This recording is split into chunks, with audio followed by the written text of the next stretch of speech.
Hello everyone, welcome to Buildex lab. आज हम बात करने वाले हैं ब्रस्ट मोटर ईएससी और पीडब्ल्यूएम सिग्नल्स के बारे में। ये जो आप मेरे हाथ में देख रहे हो, ये छोटी सी पीसीबी, ये एक ईएससी है जो मैंने अभी बनाई थी। इसकी वीडियो आपको इसके बाद मिल जाएगी। अगर आप आरसी कार्स, ड्रोन्स या रोबोटिक्स प्रोजेक्ट्स बना रहे हो तो ये कंसेप्ट्स को आपको समझना बहुत इंपॉर्टेंट है। तो चलिए बिना टाइम वेस्ट किए समझाते हैं ईएससी का असली मतलब क्या है। ईएससी का मतलब है इलेक्ट्रॉनिक स्पीड कंट्रोलर। सबसे पहले ये एक सर्किट होता है जो मोटर की स्पीड को कंट्रोल करता है। अगर आप डायरेक्टली बैटरी से मोटर कनेक्ट कर दोगे तो मोटर फुल स्पीड पे घूमने लगेगा। लेकिन अगर आपको स्पीड एडजस्ट करनी हो, स्लो या फास्ट करनी हो, और वो भी किसी सिग्नल के through, like a micro controller से आप यूज़ कर रहे हो, तो उसमें हमें ईएससी का यूज़ करना होता है। बेसिकली मैं इन ईएससीज को ड्रोन में यूज़ करने वाला हूँ, जिसकी सीरीज़ मैंने आपको बताया था पिछले वीडियो से शुरू हो चुकी है। उन ड्रोन में मोटर्स की स्पीड को कंट्रोल करने के लिए इन ईएससीज का यूज़ करने वाला हूँ। अब सवाल ये आता है कि ये काम कैसे करते हैं। मैं आपको समझाने की कोशिश करूँगा। सबसे पहले तो आपको जानना होगा कि एक पीडब्ल्यूएम सिग्नल क्या है। इसका ईएससी का सबसे बड़ा फीचर है एक PWM signal. PWM is pulse with modulation. Guys, ये पीडब्ल्यूएम एक सिग्नल हम किसी भी तरीके से सेट कर सकते हैं। जैसे हम एक जॉयस्टिक का यूज़ कर सकते हैं, एक माइक्रो कंट्रोलर का यूज़ कर सकते हैं, जो कि मैं माइक्रो कंट्रोलर का यूज़ कर रहा हूँ। मेरे पास माइक्रो कंट्रोलर एटमी का 328 भी है, जो मोस्टली आर्डिनोज में यूज़ होता है। पीडब्ल्यूएम पर वापस आते हैं। तो यह एक तरीका है जिससे हम पावर को कंट्रोल कर सकते हैं बिना वोल्टेज को कम ज़्यादा करें। क्योंकि एक तरीका तो हो गया कि हम वोल्टेज को कम ज़्यादा कर रहे हैं तो मोटर की स्पीड बदल रही है, बट उससे बहुत सारा पावर लॉस होता है। तो इसलिए हम पीडब्ल्यूएम सिग्नल्स का यूज़ करते हैं। अगर आपको मोटर की स्पीड कंट्रोल करनी हो या स्लो करनी हो, तो आप डायरेक्ट वोल्टेज रिड्यूस नहीं करते, बल्कि पावर को ऑन ऑफ करने का टाइम एडजस्ट करते हो। ये थोड़ा समझने में मुश्किल आई होगी, पर मैं बताता हूँ कि समझो कि आप एक फ़ैन चला रहे हो, लेकिन switch bar bar on off कर रहे हो। अगर स्विच ज़्यादा टाइम के लिए ऑन रहे और सिर्फ थोड़ी देर के लिए ऑफ रहे, तो क्या होगा? पंखा तेज चलेगा। लेकिन अगर स्विच कम टाइम के लिए ऑन हो और ज़्यादा टाइम के लिए ऑफ हो, तो पंखा धीरे चलेगा। समझे? यही पीडब्ल्यूएम का काम है। ईएससी मोटर को कंटिन्यूअसली ऑन ऑफ करती है, जिससे मोटर की एवरेज स्पीड कंट्रोल हो जाती है। इसे समझने के लिए एक और चीज़ है, इसमें एक और टर्म आती है, ड्यूटी साइकिल। पीडब्ल्यूएम का एक कॉमन फैक्टर है ये ड्यूटी साइकिल।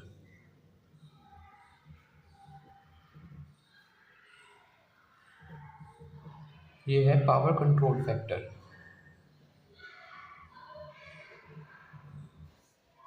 ड्यूटी साइकिल क्या है? ये हमें बताता है कि कितने परसेंट टाइम सिग्नल ऑन है और कितने परसेंट टाइम सिग्नल हमारा ऑफ है।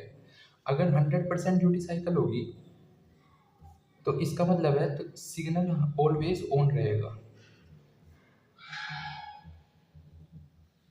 जैसे मैंने आपको बताया ऑन ऑफ कर रहे हैं, पर बट अगर 100% ड्यूटी साइकिल है, तो हमने एक तरीके से मान लो कि स्विच है वो हमने ऑन छोड़ दिया है, तो क्या होगा? मोटर की स्पीड मैक्सिमम हो जाएगी, मतलब मोटर अपनी फुल स्पीड से चलेगा। बट वहीं हमने, अगर ड्यूटी साइकिल आपकी 50% है, तो सिग्नल जो होगा हमारा 50% टाइम ऑन रहेगा और 50% टाइम ऑफ रहेगा। उससे क्या होगा? मोटर की स्पीड हाफ हो जाएगी।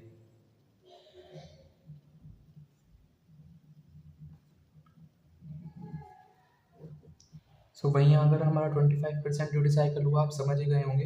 अब हमारा मोटर 25% टाइम ऑन रहेगा और 75% टाइम ऑफ रहेगा। उससे मोटर की स्पीड हमारी स्लो हो जाएगी।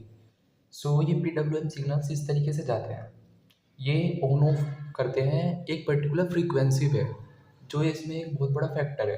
क्योंकि आप सोचो, अगर आप एक स्विच ले रखा हो और आप उसको ऑन ऑफ कर रहे हो, तो फैन ऑन होगा, ऑफ होगा, ऑन होगा, ऑफ होगा, पर वो कंटिन्यूअसली एक पर्टिकुलर स्पीड पे नहीं चल पाएगा।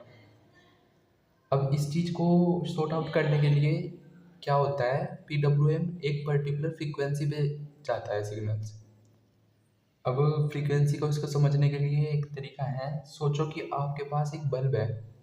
बल्ब एसी वोल्टेज पे रन करता है और आपको पता ही होगा जैसे ए ये एसी वोल्टेज का ग्राफ है। एसी वोल्टेज में क्या होता है कि करंट का मैग्नीट्यूड चेंज होता रहता है, जैसे प्लस माइनस इस तरीके से चेंज होता रहता है। अगर आपने 12th करी होगी तो आपको पता होगा, बट आप थोड़ा सा आइडिया लगा सकते हैं कि डीसी वोल्टेज होता है उसमें तो करंट की डायरेक्शन सेम ही रहती है, पर एसी वोल्टेज में करंट की डायरेक्शन बदलती रहती है। वीडियो किसी वजह से करप्ट हो गई थी, जिसकी वजह से मुझे ये वीडियो दोबारा बनानी पड़ रही है। मैं कंटिन्यू करता हूँ जहाँ पर था। मैं आपको बता रहा था कि फॉर एग्ज़ाम्पल आपके घर में एसी वोल्टेज आ रही है और उस पे एक बल्ब रन कर रहा है।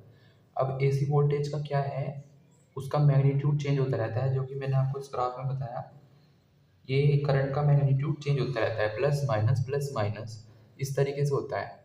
सो फिर बल्ब भी हमें ऑन ऑफ होता हुआ नज़र आना चाहिए, बट लेकिन ऐसा नहीं है, बल्ब हमें ऑन ही नज़र आता है। वो कैसे हो पा रहा है, वो इसलिए हो पा रहा है कि जो ऑन ऑफ का काम है ये एक पर्टिकुलर फ्रिक्वेंसी पर होता है। मीन्स इसकी फ्रिक्वेंसी 50 हर्ट्स 50 टू 60 हर्ट्स होती है। I don't know at the right time कि क्या है, बट जो हमारे घरों में लाइट आती है वो 50 टू 60 हर्ट्स के बीच में आती है। उस पर हमारा बल्ब रन करता है।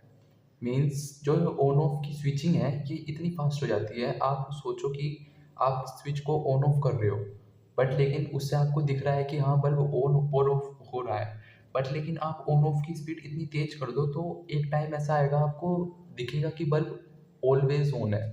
यही चीज़ यहाँ पे हो रही है कि जो हमारी एसी वोल्टेज आती है वो एक पर्टिकुलर फ्रिक्वेंसी पर आती है, जिससे हमें ये ऑलवेज ऑन दिखता है। अब मैंने आपको ये एसी वोल्टेज और ये बल्ब का कॉन्सेप्ट क्यों बताया, ये अभी इससे पीडब्ल्यूएम सिग्नल से रिलेट करने वाला हूँ। पीडब्ल्यूएम सिग्नल से कैसे रिलेट करता है, जैसे अब आप सोच रहे होंगे कि पीडब्ल्यूएम सिग्नल एक ड्यूटी साइकिल में ऑन ऑफ की तरह भेजता है सिग्नल, ये भी इसी तरह भेज सकते हैं। सोचो आपको मोटर की स्पीड 25% कम करनी है, आपको 25% मोटर की स्पीड कम करनी है पीडब्ल्यूएम सिग्नल के थ्रू। तो क्या होगा, आप पीडब्ल्यूएम सिग्नल ड्यूटी साइकिल भेजेगा 75% की। मीन्स 75% मोटर हमारा ऑन रहेगा और 25% हमारा ऑफ रहेगा। अब ये काम हो रहा होगा। अब ऐसा तो नहीं है कि मोटर हमें ऑन दिखेगा ऑफ दिखेगा, उसका क्या मतलब हुआ, बट ये भी एक पर्टिकुलर फ्रीक्वेंसी पे वर्क कर रहा होगा। आप इसका ग्राफ समझो कि जैसे ये ज़ीरो है ये वन है, मीन्स ज़ीरो मतलब ऑफ, वन मतलब हाई, ये आपको पता होगा। क्या हो रहा है, अब आपका यहाँ पे 75% आपका सिग्नल ऑन है, 75% ऑन है, 25% ऑफ है, फिर से 75% ऑन है और 25% ऑफ है। अब ये जो काम हो रहा होगा सेम एज एसी करंट, ये भी एक पर्टिकुलर फ्रीक्वेंसी पे हो रहा होगा, जिससे हमें मोटर स्मूथली रन करता हुआ दिखाई देगा और हमें ऐसा लगेगा कि उसकी स्पीड 25% कम हो गई है। आई होप आपको समझ में आया होगा। अब इसके बाद मैंने बात की थी मोसफेट्स की। मोसफेट्स इसमें यूज़ होते हैं ईएससी में। ये आप समझ सकते हो, ये एक ईएससी का दिमाग है। आप ये तरीके से समझिए कि ये मोसफेट्स क्या करता है, ये फास्ट स्विचिंग करता है सिग्नल्स की। अब जैसे आपने सिग्नल तो भेज दिया पीडब्ल्यूएम, तो एक सिग्नल है जो एक माइक्रो कंट्रोलर से चला गया, बट लेकिन इस मोटर को ऑन ऑफ ये जो काम कर रहा है ये एक मोसफेट करता है। ठीक है, तो आप समझ सकते हो इसका ब्रेन है जो ऑन ऑफ कर रहा है एक पर्टिकुलर फ्रीक्वेंसी पे। ठीक है, अब ये मोसफेट का एक सिंबल होता है, ये आपकी ड्रेन पिन हो गई, ये एसएमडी मोसफेट है। सिंपल मोसफेट भी आते हैं जो बड़े होते हैं, थोड़े बड़े साइज में होते हैं, बट लेकिन ड्रोन वगैरह में स्मॉल प्रोजेक्ट्स में हम एसएमडी कंपोनेंट्स का यूज़ करते हैं जिससे वेट भी लेस हो जाए। ये इसका ड्रेन पिन है, ये इसका गेट पिन है, ये इसका सोर्स पिन है। इस सर्किट डायग्राम आपको नेक्स्ट वीडियो में मिलेगा, जिसमें मैंने आपको ये बनाना बताया कि कैसे बनाना है। ठीक है, इस तरीके से ये वर्क करता है। और इसके बाद एक मेन कंपोनेंट इसमें होता है हमारा डायोड। अब डायोड का क्या काम होता है ये इससे में, इसका काम होता है कि जैसे आपने इससे एक मोटर अटैच कर दी, मोटर अब रन कर रही है, वोल्टेज दे रखी है आपने, बट मोटर जैसे ही एकदम ऑफ होगी तो वो एक रिवर्स स्पाइक भेजती है करंट की। वो कुछ मिली सेकेंड्स के लिए ही भेजती है, पर यस, कि जैसे मोटर रन करके एकदम से बंद हुई तो एकदम से पीछे की तरफ करंट का स्पाइक आता है। अब जो ये स्पाइक है ये मोसफेट को ख़राब कर सकता है, डैमेज कर सकता है। तो उस स्पाइक को ना आने के लिए हम डायोड का इस्तेमाल करते हैं। अगर आपने पढ़ा हो डायोड के बारे में थोड़ा बहुत, डायोड में रिवर्स बायस, फॉरवर्ड बायस होता है। मैं उन सब चीज़ों में नहीं जा रहा हूँ, लेकिन जो डायोड का काम है वो उस स्पाइक को पीछे आने से रोकता है। मीन्स वो उसको पीछे मोसफेट तक नहीं पहुंचने देता। इससे हमारा मोसफेट डैमेज होने से बच जाता है। ये इसका डायोड का काम होता है। और एक सिंपल से इसमें एक रजिस्टर लगा होता है। रजिस्टर का तो आपको काम पता ही होगा, ये ज़्यादा जैसे हाई करंट हो गया तो उसको रजिस्ट करता है वोल्टेज को। इसका ज़्यादा कोई मेन इशू नहीं है। बट यस, ये इसके मेन कंपोनेंट्स है। मैंने आपको समझाने की पूरी कोशिश की है। बस आशा करता हूँ आपको समझ आया होगा। अगर आपको कोई भी प्रॉब्लम हो आप कमेंट सेक्शन में मुझसे पूछ ही सकते हैं। मैं आपको और मोसफेट्स के ग्राफ भी बता सकता था, पर ये थोड़ा सा ज़्यादा हो जाएगा। ये बेसिक आइडिया लगाने के लिए काफ़ी है। अब इन ESCs को मैं ड्रोन में यूज़ करने वाला हूँ, सो आप इसकी वीडियो ज़रूर देखिएगा। नेक्स्ट वीडियो इसकी ही आएगी कि कैसे बनाना है इसको। फिर उसके बाद में ड्रोन का पार्ट 2 आएगा, जिसमें मैं आपको सिखाऊंगा कि electronics parts main flight controller कैसे बनाना है।